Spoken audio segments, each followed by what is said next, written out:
छोटे। ओम शांति भैया। कैसे हो छोटे? आज की मुरली तो पढ़ी ना? हाँ भैया, मैंने तो पढ़ा है।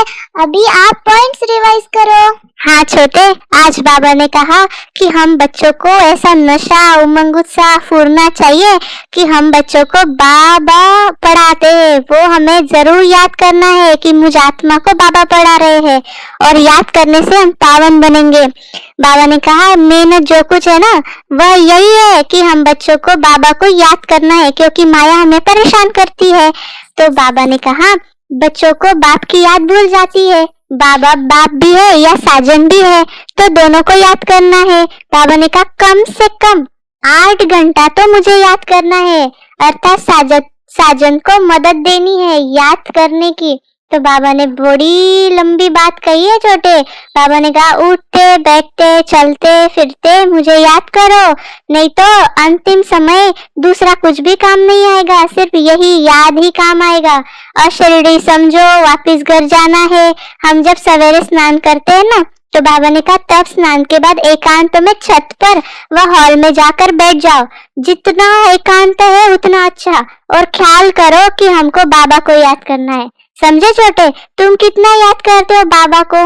भैया मैं तो उठते बैठते खाते पीते उठते घूमते बाबा को ही याद करता हूँ। और भैया बाबा ने कहा ना एकांत में जाकर बैठकर बाप की याद करना है, इसीलिए मैं कभी कभी उठ के जाके पेड़ों की टालियों पर बैठ के बाबा की याद में रह जाता हूँ। वहाँ से तो आसमान भी नजदीक होता है, वैसे ही परमधाम अपने घर को भी नजदीक लगता है। हाँ छोटे, सही है, ये तो बहुत अच्छी बात है। ऐसे ही रोज बाबा को याद किया करो। आज बाबा ने कहा अगर अभी याद नहीं किया ना, तो अंत में बहुत पछताना पड़ेगा। बाबा को याद करना है, नहीं तो बहुत धोखा मिलेगा। माया जोर से थप्पड़ लगाएगी, माया एकदम काला मुंह कर देती है ना। बाबा आए हैं गोरा मुंह करने, तो बाबा ने इस समय एक दो को जो काला मुंह करते हैं ना सभी लोग, तो बाबा कह रहे कि गोरा बनाने वाला सिर्फ शिव बाबा है। तुम गोरे स्वर्ग के मालिक बनेंगे, यह है ही पतित दुनिया। तो बाबा ने कहा तुम्हें जो भी धंधा आदि करना है सब करो, लेकिन बाबा का तुम्हारे धंधे दोरी से कोई संबंध नहीं है। शरीर निर्वाह तो तुमको जो करना है सो करो। बाप तो सिर्फ कहते हैं मन मना भव, विश्व का मालिक बनाते हैं।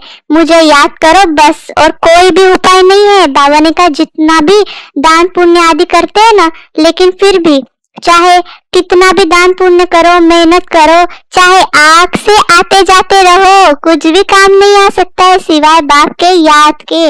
बाबा ने कहा बहुत सिंपल बात है, इसको ही कहा जाता है सहज योग। अपने आप से पूछना है छोटे कि दिन में अपने मीठे मीठे बाप को कितना याद करते हैं। नींद में तो पाप नहीं करते हैं ना कोई भी, बाकी दिन में तो बहुत पाप करते हैं। बाबा ने कहा ऐसे ही जो भी काम करते हो ना, उसमें बाबा को याद करो। बाहर के वाहियात संकल्पों को उड़ा दो, नहीं तो वायुमंडल खराब कर देते हो। घर के खेती बाड़ी के ख्यालात चलते रहते हैं यहाँ बैठे भी, कभी बच्चे याद पड़ेंगे कभी गुरु याद पड़ेगा। संकल्प चलते रहेंगे तो वायुमंडल खराब होता है ना बाबा के घर का। तो बाबा ने कहा इसीलिए विघ्न पड़ते हैं। इतनी महीन बातें भूलना नहीं है। लौकिक बाप के ख्यालात और बेहद के बाप के ख्यालात में कितना अंतर है देखो। बाबा कहते हैं इतना घड़ी घड़ी मुझे याद करना है। कितनी लंबी बात कही है देखो छोटे। याद रखना है, मैं सब पूछूंगी। याद रखना छोटे, मैं सब कुछ पूछूंगा, ठीक है ना। तो बाबा ने ये भी बोला कि हमें अभी सुखधाम जाना है ना, और शांति धाम में अभी हमको आना है वापस। तो इसीलिए निश्चय बुद्धि होकर माया के विघ्न से दूर हो जाना है। समझे छोटे? हाँ भैया, अभी सुनो, आपने कहा था ना सब कुछ पूछूंगा, अभी मैं बोलूंगा। बाबा ने क्या क्या कहा? बाबा ने कहा जो गोरे हैं वही सतयुग में जा सकते हैं। तो फिर हम बाबा के ज्ञान सुन के गोरे बनने वाले हैं। दुनिया में तो फॉरेनर्स को गोरे लोग कहते हैं, परंतु बाबा देखो हमें ही गोरा बना देता है। भैया और बाबा ने कहा तुम कितनी भी बिजी रहो, कितना भी बड़ा काम करते रहो, शरीर निर्वाह कितनी भी मेहनत करके कमाओ, उससे कुछ नहीं काम आएगी। सिर्फ बाप की याद से ही हमारा विकर विनाश होंगे, अंत में बाप की याद ही काम में आएगी। और भैया बाबा ने कहा कहाँ भी बैठते हो, सेंटर में या घर में बैठते हो, तो दुनियावी बातों को बहुत सोचना नहीं है, उससे वायुमंडल खराब हो जाती है। इसीलिए अपने विचारों पर ध्यान देना है, इतनी महीन बातों को समझकर कर्म करना है। हाँ छोटे, आज बाबा ने कहा कि सारा मदार बाबा की याद पर ही है। हम बच्चों को बार बार बाबा को याद ही करना है। और आत्माओं को बाबा कहते हैं बच्चों हमें याद करो। निराकार परमात्मा आत्माओं को कहेंगे ना, मूल बात ही यही है याद की। तो बोलो अल्फा को याद करो, ज्यादा कोई टिक टिक नहीं करनी है, सिर्फ बोलो अपने को आत्मा समझ बाप को याद करो, यही अंदर घोटना है। हम आत्मा है, गाते भी है ना, तुलसीदास चंदन घिसे तिलक देत रघुवीर। तो बाबा ने कहा ये तो शास्त्रों की बात है, कोई स्थूल तिलक नहीं देते हैं बाबा, लेकिन तिलक वास्तव में माना समय का यादगार है। कि हम बच्चों को राजाई का तिलक मिला था ना सतयुग का, तो हम राजाई का तिलक लेकर सतयुग में गए थे, तो स्वर्ग के महाराजा महारानी बने थे। तो बाबा ने कहा बाकी इतना ही सहज बात है कि बाप को याद करो।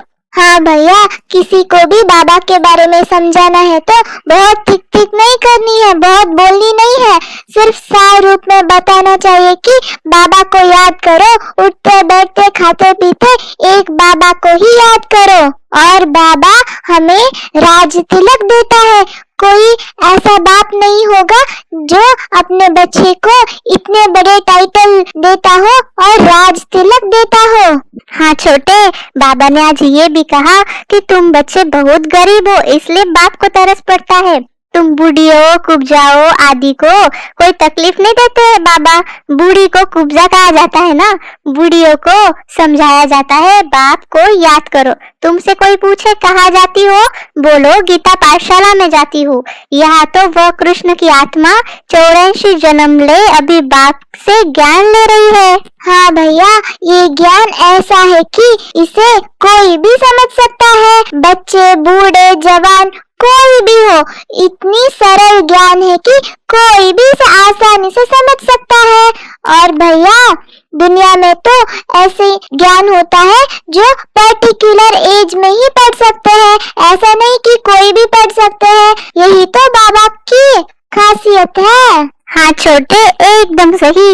आज बाबा ने से भी कहा कि ऐसे ऐसे अपने साथ एकांत में बैठकर बातें करो कि हम कितने भाग्यशाली है, हमें कौन मिला है।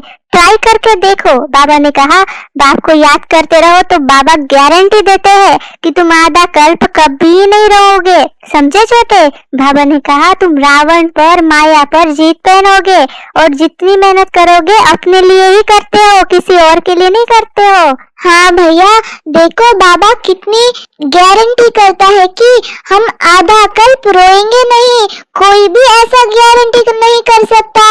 दुनिया में भी कोई चीज खरीदते हैं तो उसकी एक्सचेंज ऑफर होता है, यदि वो खराब हो जाए इतनी दिनों में तो कोई एक्सचेंज कर सकते हैं। यहाँ तो बाबा देखो कितनी पक्की बात कहता है, हमारे जीवन की गारंटी देता है कि कभी भी बाबा को याद करेंगे तो आधा कल्प के लिए रोना नहीं पड़ेगा। हाँ छोटे, एकदम सही कहा। आज बाबा ने ये भी कहा है जिस बच्चे को जहाँ मजा आए, जहाँ दिल लगे वहाँ जाकर पढ़ाई पढ़ सकते हैं। ऐसे नहीं कि हमारे सेंटर पर आए इनके पास क्यों जाते हो, नहीं, जिसको जहाँ जाना चाहिए, जहाँ जाने की इच्छा हो जाओ। बाबा ने कहा बात तो एक ही है ना, मुरली पढ़कर सुनाते हैं लोग, वो भी बस इतना है कि कोई मुरली को बहुत अच्छा विस्तार करके समझाते हैं, कोई सिर्फ पढ़कर सुनाते हैं। भाषण करने वाले अच्छी ललकार करते हैं। तो बाबा ने कहा सभी सेंटर्स बाबा के हैं, इसमें कोई को भी कोई बंधन नहीं है। हाँ भैया, आज वरदान और स्लोगन मैं बताता हूँ क्योंकि मुझे अच्छी तरह से याद है। आज बाबा ने वरदान दिया कि वाचा द्वारा ज्ञान रत्नों का दान करने वाले मास्टर नॉलेजफुल भवा। और स्लोगन में बाबा ने बताया कि स्वराज के मालिक बनो तो संपूर्ण वर्षे का अधिकार मिल जाएगा। आप सभी को इस छोटे बड़े की कन्वर्सेशन अगर अच्छी लगी हो तो जरूर कमेंट्स करें, इस चैनल को सब्सक्राइब करें, लाइक करें और शेयर करें। अच्छा, ओम शांति।